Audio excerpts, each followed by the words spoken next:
Padahal Allah dulu meniupkan roh Adam, yang ditiup oleh Allah itu ada tiga macam tiupan roh. Yang satu di kepala sehingga Adam kemudian wahing, terus ditiupkan di dada, di hati, kemudian ditiupkan di perut dan syahwat. Itu yang ketiga. Itu pilihan bagi manusia mau mengelola hidupnya dengan kepemimpinan akal atau kepemimpinan hati atau kepemimpinan syahwat yang gitu, atau dan butun ya, perut. Satu. Nomor dua, referensinya kalau Anda nanti pulang ada yang sempat besok lah ya gitu, baca surat An-Nur ayat 35, di situ ada idiom dari Allah. Miskah, miskah itu artinya dirimu. Nah di dalam dirimu itu ada misbah, misbah itu artinya hatimu. Kemudian al-misbahu fi zujajah, yang ketiga zujajah, itu akalmu. Nanti ada pencapaian yakadu zaituha yudhi'u walau lam tamsa sunar. Nanti kalau sudah ada dialektika yang benar, manajemen yang benar antara dada dengan kepala, antara hati dengan akal. Kalau Sunan Kalijogo antara menyambung kembali dengan kayu jati, kepalanya orang-orang dengan dada, dengan tubuhnya orang-orang. Itu sebenarnya lambang dari kalau kamu ingin menemukan kesejatian hidup, maka sambunglah akalmu dengan manajemen yang baik dengan hatimu. Nah, dalam surat An-Nur 35 itu ditunjukkan oleh Allah bahwa kepemimpinan manusia ada pada hatinya dan bahaya ada pada akalnya, dan bahaya manusia itu terletak di potensi hatinya. Ini agak terbalik dengan romantisme mainstream kita sekarang yang sangat mendewakan kolbu gitu ya. Kan padahal kolbu ini di situ sumber segala mara bahaya juga. Karena dia lebih dekat ke syahwat dibanding akal. Kalau akal itu dilepas di atas sehingga dia jauh dari syahwat. Karena hatimu itu tidak ada batasnya, dia tidak mengerti regulasi. Hatimu itu ingin apa saja tanpa batas. Kamu disuruh dikasih gaji berapapun, dinaikkan berapapun, hatimu pasti mau. Tapi pikiranmu mengontrolnya. Jadi al-misbahu fi zujajah itu artinya hatimu itu dihelmi, dikurung atau dibatasi oleh akalmu. Kalau kamu nurutin hatimu, ingin ini, ingin itu, ingin baik kayak apapun, kamu akan hancur kalau tidak dengan manajemen dari akal. Jadi sebenarnya game dulu lebih bagus kalau manajemen kolbu oleh akal atau dengan akal. Kalau kolbu tidak bisa memanage dirinya sendiri, maka Allah kasih akal. Maka manusia itu ciri utamanya adalah diberi akal oleh Allah. Itu kalau Anda lihat bolam ini, itu bolamnya ini kaca yang menyerubungi cahaya itu, yang menyerubungi kabel yang pijar itu namanya akal. Nah, dalam hidup manusia jangan sampai arus cahaya di kabel positif negatif yang ketemu itu melelehkan kacanya. Jadi akal yang mengatur arusnya berapa, wattnya berapa, sehingga tabungnya itu juga menjadi maslahat kedua-duanya, tabung maupun pijarnya. Nah banyak manusia yang disebut hasad karena di dalamnya penuh arus hasad, maka kacanya pecah, kacanya meleleh, zujajahnya meleleh. Dan itulah yang terjadi di Indonesia. Kalau Anda membaca konstelasi apapun saja itu semua versi kedengkian A atau versi kedengkian B sesungguhnya. Tapi saya tidak bisa ngomong panjang, tapi kuncinya seperti itu, coba Anda teliti kembali. Semua konstelasi yang disebut itu sebenarnya konstelasi yang berasal dari kedengkian suatu kelompok kepada kelompok yang lain. Nah, jadi pikiranmu itu yang makanya kesehatan sumbernya bukan hatimu tapi pikiranmu, karena pikiranmu yang mengatur hatimu. Jadi orang mencari kemerdekaan itu jangan benar-benar mencari kemerdekaan. Kemerdekaan itu jalan untuk menemukan batasan. Jadi yang kita tuju itu batasan. Kalau kamu tidak mengerti batasmu, kamu kerikil ditaruh di kaca mutiara mau kamu karena kamu tidak mengerti batasmu. Kan begitu. Kalau manusia menemukan batasnya, maka dia sejati dan dia suci dan dia selamat. Gitu kira-kira. Dawa ya, tapi intinya seperti itu. Tolong baca surat An-Nur. Nanti Anda akan punya pencapaian yakadu zaitu hayudhi walau tamsa sunar. Pikiran dan hatimu dengan manajemen yang baik, nanti akhirnya kamu itu tidak usah dikasih dorongan apapun, tidak perlu motivasi, itu kamu menyala. Yudhi'u walau lam tamsasunar. Kamu itu bisa menyala. Nah sekarang ini adalah zaman di mana orang tidak bisa menyala. Sehingga yang populer sekarang, yang sangat laku sekarang adalah bisnis motivasi.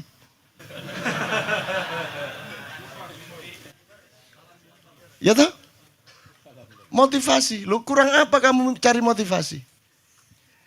Karena tidak benar manajemenmu itu.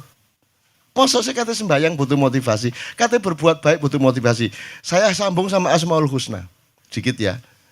Saya tanya Mas, kalau ndak ada Quran, ndak ada Islam, Anda tempeleng istri apa tidak? Anda bunuh orang ndak? Anda nyuri ndak? Apa untuk tidak mencuri nunggu Quran dulu? Jadi sesungguhnya Al-Quran itu intinya, energinya, dan aspirasinya sudah ada di dalam dirimu. Seandainya tidak ada Islam pun, kamu tidak akan berbuat jahat kalau kamu benar-benar manusia sejati. Kan begitu?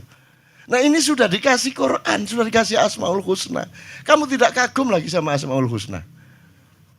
Nggak ada orang kagum sama Asmaul Husna, diterima begitu aja tanpa perasaan. Wala wajilat, wama wajilat kulubuhum. Dan tidak tergetar hatinya. Kamu tahu nggak? Emang gimana kamu bisa tahu Tuhan itu? Gimana mau meneliti kayak apa, mau bertapa kayak apa supaya kamu tahu Tuhan? Tidak mungkin kamu tahu Tuhan. Tidak mungkin mengalami dan mengetahui pemahaman apapun mengenai Allah. Satu-satunya jalan adalah Allah ngasih tahu kamu tentang Dia, betul tidak? Nah itu prosesnya berabad-abad. Dulu orang tahunya, oh ada dewa perusak, ada dewa pencipta, ada dewa pemelihara. Ya toh? Cari-cari itu, alhamdulillah ketemu dikit 3. Kan gitu kan? Terus berkembang akhirnya sama Tuhan di shortcut. Udah gini aja. Gini aja, kamu tak kasih tahu siapa saya ya. Sifat saya itu 99 ya. Saya itu Rahman Rahim ikonnya. Jadi yang utama dari saya itu hadir ke kamu itu bukan hebat saya, bukan kuat saya, bukan dahsyat saya, bukan kuasa saya, tapi cinta dan kasih sayang saya. Makanya kita selalu tiap hari mengucapkan Bismillahirrahmanirrahim. Karena ikon utama Allah itu Rahman Rahim, bukan Syadid, Wal Qawi, Wal Madin, Wal Jabbar, Wal Qahir, Wal Qahar. Enggak. Itu kekuatan-kekuatan yang hanya kalau terpaksa itu dikeluarkan. Karena Allah ingin bermesraan sama Anda. Wong yang ditawarkan cinta kok. Wajahnya aja wajah cinta kok. Makanya Rahman Rahim. Sekarang Anda minder, kalau Kristen ajaran kasih, kalau Islam ajaran perang kan gitu. Padahal tiap hari bilang Bismillahirrahmanirrahim. Itu ya teman-teman, saya singkat. Jadi Anda dapat Asmaul Husna itu mbak disyukuri. Masa enggak disyukuri? Kenapa? Karena manusia memang konsumtif. Jadi makanya Allah itu selalu memberi firman-firman untuk mendorong penelitian. Coba sekarang tanya kepada dokter yang pernah meneliti apa ayat penelitian coba. Paling ngomong Iqra gitu dokter. Kamu sebut ayat apa saja saya tunjukkan bahwa itu dorongan untuk penelitian. Ngono lho rek. Wes sebutin ayat sing ndi wis. Saya akan tunjukkan kepada kamu itu dorongan untuk penelitian. Misalnya apa? Allahu Akbar. Wes. Itu apa? Itu dorongan untuk penelitian. Kalau ayam, itu ya. Itu karena dia ayam ditakdirkan untuk keloro. Tapi kalau manusia mengucapkan Allahu Akbar karena ada asal-usulnya. Ngapain kamu Allahu Akbar itu? Allahu Akbar itu kan ketika kamu kagum, ketika kamu takjub, ketika kamu terharu, Allahu Akbar. Atau ketika kamu dalam bahaya besar. Kan begitu. Jadi harus ada pengalaman empiris sedemikian rupa yang menyangkut getaran hatimu dan terguncangnya jiwamu, baru kamu ucapkan Allahu Akbar. Jadi Allahu Akbar itu output dari peristiwa jiwa Anda yang meneliti macam-macam. Lihat pohon, ya Allah, Allahu Akbar, indah banget. Karena Anda meneliti pohon. Ngelihat cacing, ngelihat apa-apa. Jadi itu semua harus penelitian dulu baru Allahu Akbar. Apalagi kalimatnya gini, Rabbana ma khalaqta hadza batila. Ya Allah, wahai Tuhan kami, tidak ada yang sia-sia Engkau ciptakan. Tuhan yang ngasih kalimat seperti itu, kalimatnya kalau Anda ngerti retorika, kan mestinya Tuhan ngomong gini, sesungguhnya tidak ada yang sia-sia yang aku ciptakan. Inna, apa? Kaifa Ustaz? Seharusnya kalimatnya Tuhan tuh enggak Rabbana ma khalaqta hadza batila, tapi kalimatnya Allah, Wa ma khalaqtu kulla syai'in batilan. Wah, gitu mestinya. Enggak, Tuhan enggak gitu. Tuhan didik kita, mengayomi kita. Kalimatnya itu untuk kamu ucapkan, bukan untuk diucapkan oleh Allah. Manusia yang mengucapkan, wahai Tuhanku, sesungguhnya engkau tidak sia-sia menciptakan ini. Untuk ngomong gitu kan kamu neliti dulu. Ada apa kok ngomong gak sia-sia? Iya bujuk ketok pesek tapi ya Allah Rabbana ma khalaqta hadza batila. Ketoke rada merongos, ketoke rada ngene tapi ngabektine poli. Rabbana ma khalaqta. Gitu loh. Anda mengalami sesuatu karena penelitian dan penghayatan Anda baru Anda ucapkan Rabbana ma khalaqta hadza batila. Kalau enggak ngapain tiba-tiba ngomong itu? Hari raya itu Allahu Akbar. Allahu Akbar. Itu malaikat tolah-toleh. Ono apa arek-arek kok ngomong Allahu Akbar? Yo karena hari raya. Lu kalau ngomong Allahu Akbar karena hari raya sama dengan ayam itu berkokok karena dia ayam. Selama Ramadan dia menghayati sesuatu, banyak hal yang dia alami karena puasanya, karena itikafnya, karena tahajudnya, betul enggak? Karena tarawihnya, maka akhirnya dia bertumpuk-tumpuk ketakjubannya dia kepada Allah sehingga begitu tiba hari raya dia sudah tidak tahan lagi untuk mengucapkan Allahu Akbar. Ngono loh. Ki gak ono apa-apa. Ngomong Allahu Akbar, malaikat tolah-toleh. Lah napa niku arek-arek niku? Embo aku ya wis putus asa, wis gendeng kabeh arek-arek iki. Gitu ya teman-teman sekalian ya. Jelas ya. Maka bersyukur Asmaul Husna lewat gitu saja. Padahal semua yang paling dasar ketakjuban. Apa yang melebihi ketakjuban? Lah Anda tidak takjub sama apa-apa. Bagaimana kalau manusia tanpa ketakjuban itu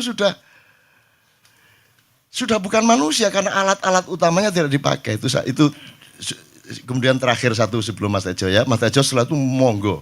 Karena Mas Tejo akan mengelaborasi itu dengan pengalaman kebudayaan dan kebatinannya.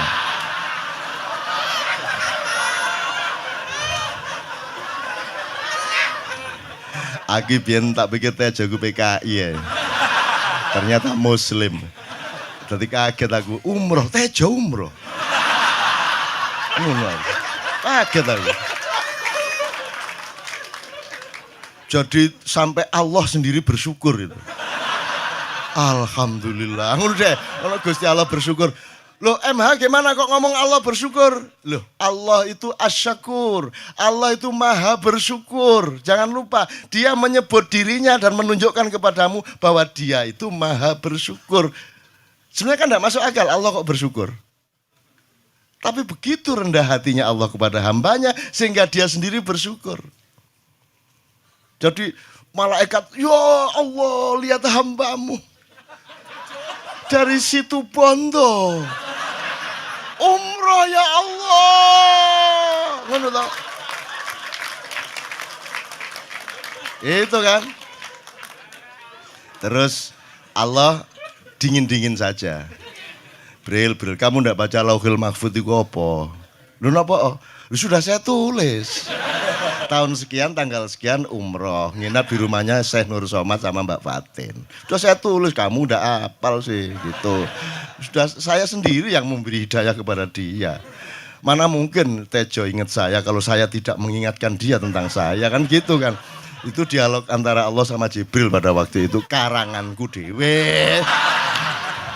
Loh ya kan untuk kebaikan dan kemesraan kan boleh mereka-reka drama-drama seperti itu ya. Tapi tidak kok terus jadi nas. Menurut Cak Nun, nah, kamu yang goblok. Jangan hidup menurut Cak Nun. Hidup sekali kok menurut Cak Nun. Menurut ulama, menurut Syekh ini, menurut Maulana ini, menurut Ibnu Arabi, menurut Ibnu Taimiyah, menurut gak kabeh. Hidup itu menurut Allah, menurut Rasulullah. Titik. Ngono. Kok menurut Cak Nun? Salahmu dhewe. Ojo hidup menurut Cak Nun kok aku diseret-seret karo pengadilan Gusti Allah engko. Iki jarene nglakoni ngene mergo awakmu nun ngono. Lah salahe dheke wong kula mek ngomong kok ngono kok. Ya saja, bener enggak? Itu tauhid. Makanya Anda itu jangan sibuk ngomong iman. Harus sudah selesai soal iman itu. Gitu loh. Wah, ini iman kita harus loh. Setok. Kamu itu kalau sudah bertauhid, itu sudah nggak punya jarak iman lagi. Gitu loh. Sudah otomatis itu. Sama istri itu ya cinta titik, wes. Kalau diucapkan lagi itu untuk alat kemesraan saja, tidak untuk membuktikan, betul nggak? Kamu sama suami bilang I love you, ku kan orang mergo kon ingin buktikan, tapi untuk alat kemesraan. Membuktikannya kan sebelum nikah, kan gitu. Ini sama Allah juga gitu, jangan sibuk dikit, wah ini iman. Pengajian meningkatkan iman dan takwa, biyen gak meningkat-ningkat.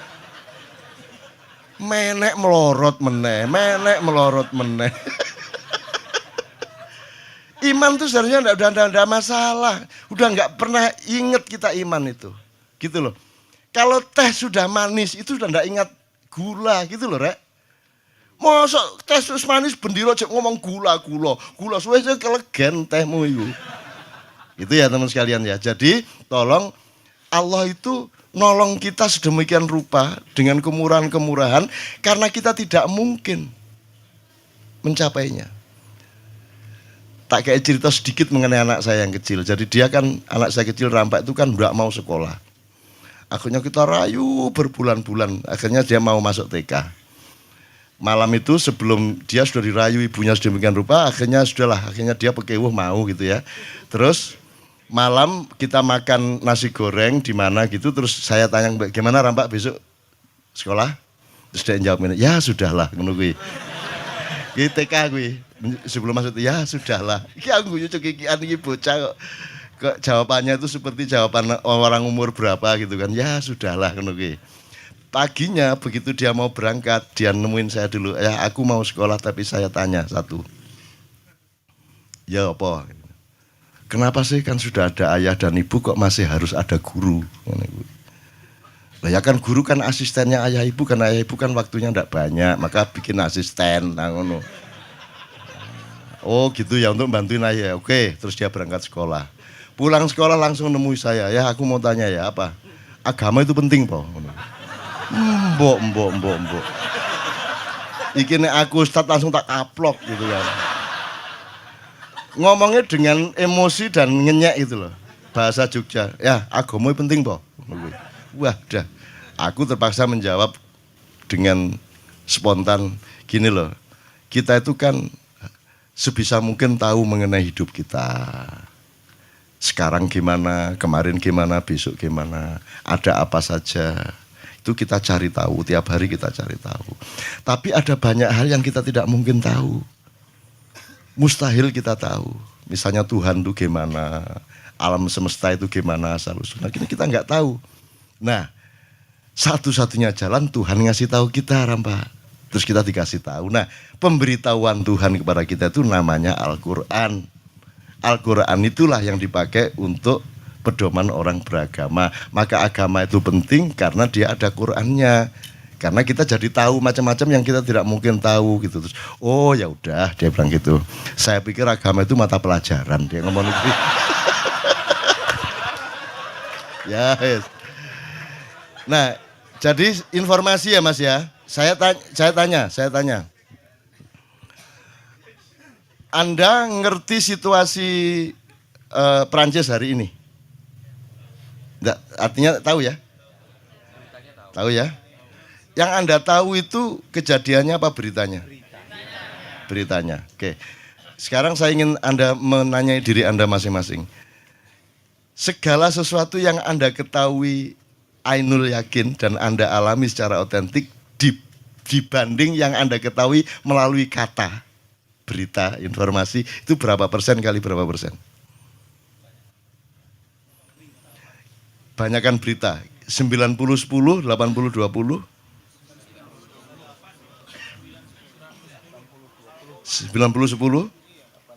80-20. Iya, tapi pokoknya intinya jauh lebih banyak yang Anda tahu dari kata. Nah, dari yang Anda tahu dari kata itu kira-kira menurut hitungan Anda itu yang benar berapa persen? 20. Jadi jelas ya, kita itu berenang di lautan ketidakbenaran. kita berenang di lautan yang belum tentu benar, ya. Kita berenang di lautan syubhat kalau bahasa Islamnya. Jelas ya? Oke. Itu pun pengetahuan Anda mengenai misalnya Perancis. Majalah apa itu namanya? Ya. Itu yang Anda tangkap dari berita dengan kenyataannya kira-kira berapa persen? Kan itu versi toh, yang Anda ketahui kan versi-versi. Ntar Paus ngomong tersendiri, ya siapa ngomong kan gitu. Jadi sebenarnya itu bukan pengetahuan, itu kan ilusi. Lebih banyak ilusi yang Anda ketahui. Dan menurut siapa ilmuwan fisika Inggris yang cacat itu? Hawking mengatakan musuhnya fisika itu bukan, musuhnya matematika itu, musuhnya ilmu itu bukan kebodohan, tetapi ilusi.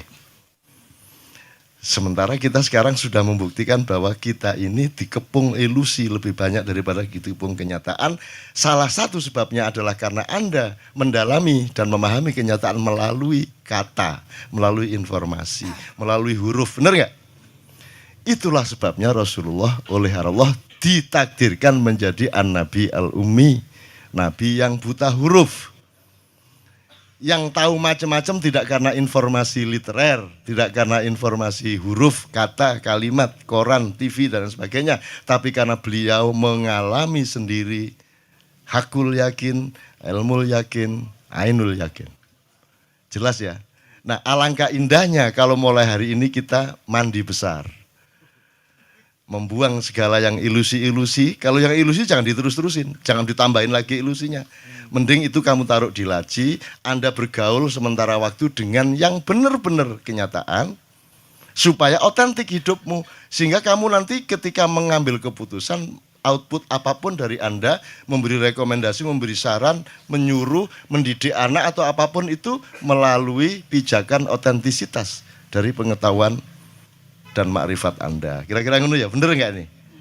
Nah, Tejo ini termasuk manusia otentik. Maka dia sangat penting di puncak acara kita. Karena saya sudah ke planet manapun. Saya sudah ke negara manapun, saya sudah ke kampung apapun, saya sudah masuk ke gen macam-macam di seluruh alam semesta dan tidak ada satupun yang seperti dia. Hanya ada satu Sujotewo di alam semesta dan hanya ada satu Sujotejo di surga besok-besok. Amin ya rabbal alamin. Nek mlebu swarga.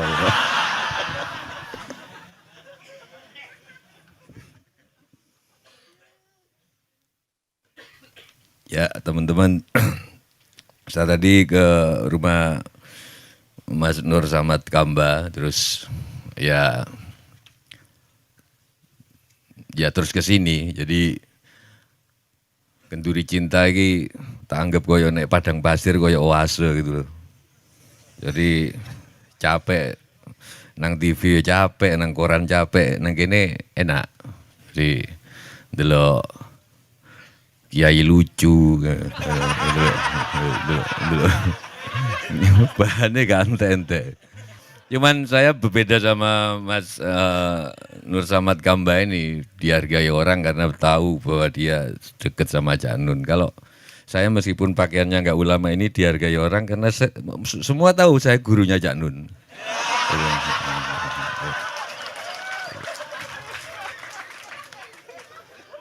Cak Nun itu kan bisa bahasa Arab, Arabnya bagus, ya orang pesantren dah.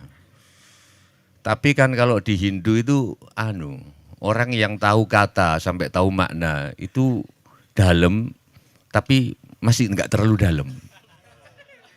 Yang dalam menurut Hindu kalau tahu kata tapi enggak tahu artinya, cuman tahu musiknya kata. Misalkan ainun, cuman tahu ainun sebagai musik.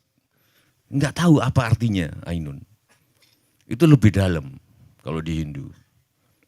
Saya setuju Mas Kamba tadi bahwa akal penting, tapi itu kan sebenarnya mancing kalian. Cak Nun juga bilang gitu, akal penting kan mancing kalian. Wong di dunia ini mana yang enggak paradoks? Oksigen penting tapi bisa menghidupi, tapi oksigen juga membunuh. Kalau enggak ada oksigen sel kita enggak pernah tua. Enggak ada keriput. Cak Nun disik gua anteng. Ini saya, karena oksigen, cinta itu membangkitkan tapi membunuh. Ya, too much love will kill you. Mana yang nggak paradoks? Too much love. Jadi Buddha itu bener, salah satu saya sih seneng. Aku kan senang kuil-kuil, nang pura-pura. Yang saya cocok dari Buddha itu, makanya Buddha agama masa depan sebagai agama, sebagai filsafat ya, Budi. Karena Tuhan maha paradoks. Nah yang saya katakan tadi, oke, akal itu penting, akal. Tapi itu kan sebenarnya mancing kalian. Wong di atas Sidratul Muntaha nggak ada akal sudah. Karena itu malaikat Jibril nggak ikut ke sana. Ya waktu Isra Mi'raj itu kan malah malaikat Jibril jari ini kiaiku loh. Aku itu tuh kafir loh. Aku ngaji juga dulu. Loh, melok kan Jibril melok begitu senang Sidratul Muntaha nggak kuat. Nabi dong yang berat kan harus ganggu akal. Rahwono di situ bener. Rahwono itu sastra Jendrayuningrat itu penguasa tertinggi ilmu itu Rahwono. Baca bukuku kalau nggak percaya. Lu tenan lagi. Kamu pikir Rahwono mencintai Sinta karena namanya Sinta? Enggak. Suatu hari Sinta itu berubah namanya menjadi Waidehi. Belum ada yang tahu, 3 kali berubah menjadi Janaki juga. Tapi Rahwana tetap mencintainya karena dia tidak menyembah nama, dia menyembah zat. Ilmuku dhuwur. Loh, Cak Nun tadi bilang akal penting itu nipu kalian. Dia tahu bahwa akal ada batasnya. Aku ngaji nggak perlu arti. Dan ngajiku sakarepku. Amanar rasulu bima unsila ilaihi min rabbihi wal mu'minun. Nek salah bener iku sakarepku. Qalu amana billahi wa malaikatihi wa kutubihi wa rusulihi wa kutubihi. Wa qala sami'na wa ata'na ghufranaka rabbana wa ilaikal masir.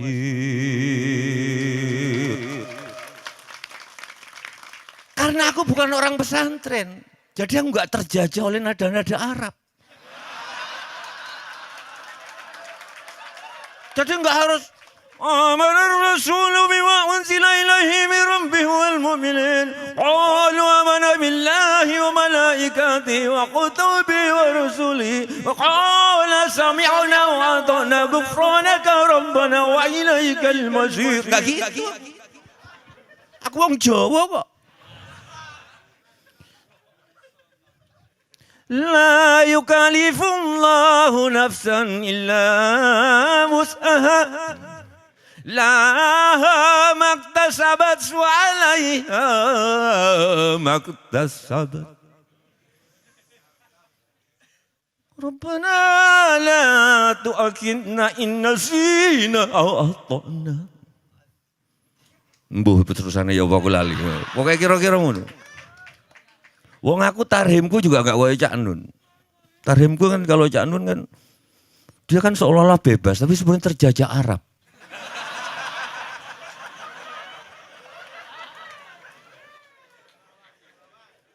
Assalatu wassalamu alaik. Ya kan? Terus ya. Terus ada ya.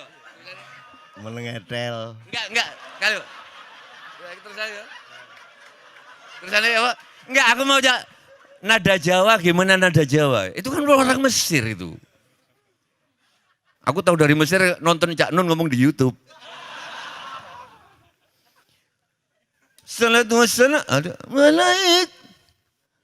Ya Imam al-Mujahidin. Ya Rasulullah.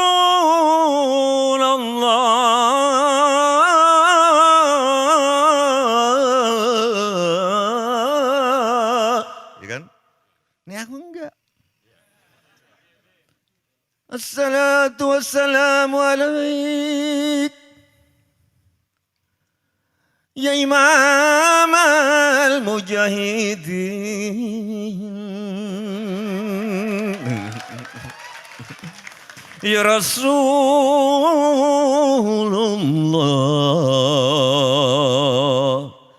Merdeka.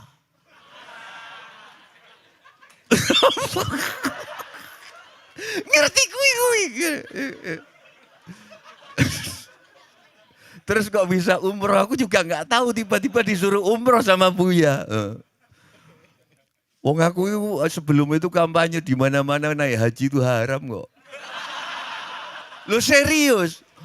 Aku selalu bilang kalau naik haji untuk kasus Indonesia, tapi kalau duit naik haji 30-50 juta itu ditabung, wes gak perlu investasi kok Mas Adi tadi bilang, gak perlu investor-investor asing itu. Itu bisa untuk membangun sekolahan, membangun jalan raya, membangun listrik dan lain sebagainya. Ya kok ndelala tidak umroh yuk. Kok yo manut aku. Begitu aku nonton Ka'bah, jancuk yuk. Memang bagus. Orang orang hitam tuh muter, orang Jepang, orang mana. Dan aku duduk-duduk di Masjidil Haram yang ngeliatin. Sebelum berangkat itu ada asistennya orang sana mungkin disuruh Buya atau apa ngasih tahu aku di mobil, nanti bacaannya kalau gini, kalau pas kita tawaf gini. Aku bilang wes Mas nggak usah Mas, aku tak mau coba karep-karepku dhewe mau coba. Akhirnya umroh digunting rambut. Tapi ya itu guyon, itu kalian pasti tahu. Saya menghargai Cak Nun karena Cak Nun pasti nggak laku di TV. TV itu pasti ustadz sing ngomong haram halal. Pasti itu yang laku. Karena apa? Nek, aku mau jujur, mungkin karena rakyat Indonesia masih banyak yang goblok. Kenapa kok banyak yang goblok? Ini Mas Adi. Karena kita satu-satunya negara, hampir satu-satunya negara yang nggak ada seleksi alam. Nggak ada musim dingin. Nek. Musimnya enak terus, nang jopo kue miskin, kue goblok mati tenan kue. Lah kan kini gak mati-mati kan, musimnya nggak. Jadi wong goblok urip kabeh. Nah disitulah ulama-ulama halal haram itu muncul. Loh di sini ini kalian lumayan, tapi kalau 250 juta, itu sing goblok sampai sing pinter ono kabeh. Kalau di Kanada yang sampai minus sekian derajat, ya aja, saya nggak di Sabrang itu.